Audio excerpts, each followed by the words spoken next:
చంద్రబాబు నాయుడు గారి కూటమి ప్రభుత్వం అధికారంలోకి వచ్చి 13 నెలలు దాటిపోయింది. ఈ 13 నెలల కాలంలో మొట్టమొదటి ఏడాది ఒక్కటంటే ఒక్క సంక్షేమ పథకం కూడా అమలు చేయలేదు. సూపర్ 6 తో పాటు 143 హామీలు ఇచ్చారు. ఒక్కటంటే ఒక్కటి కూడా నెరవేర్చాల. రెండో ఏడాది ఏదైతే అరా కొరాగా అమ్మ ఒడి అలియాస్ తల్లికి వందనం అంటే వీళ్ళ పేరు మార్చిన తల్లికి వందనం కాబట్టి అరా కొర వేశారు.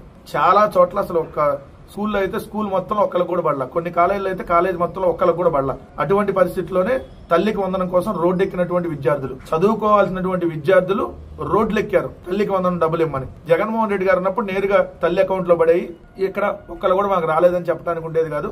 అంత ట్రాన్స్పరెంట్ గా వాలంటీర్ల వ్యవస్థ సచివాలయం ఆధ్వర్యంలో ఆ ప్రక్రియన్ని చేసేవాళ్ళు. ఇప్పుడు చూడండి, అనకాపల్లి జిల్లా నక్కపల్లి ప్రభుత్వ జూనియర్ కళాశాలలో ఇంటర్ చదువుతున్న విద్యార్థులంతా మంగళవారం ఆందోళన పెట్టారు. విద్యార్థులు మొత్తం, ఎందుకంటే వాళ్ళకు అమ్మఒడి రాలా, సరే తల్లికి వందనం అమ్మఒడనే గుర్తొస్తుంది. ఎందుకంటే జగన్మోహన్ రెడ్డి గారు ప్రజల గుండెల్లో చిరస్థాయిగా నిలిచిపోయేటట్టు ఒక పథకం జగనన్న అమ్మఒడే గుర్తొస్తుంది. తల్లికి వందనం అనే పేరు ఎన్ని రకాలుగా మనకు పలికినా అది అమ్మఒడిగానే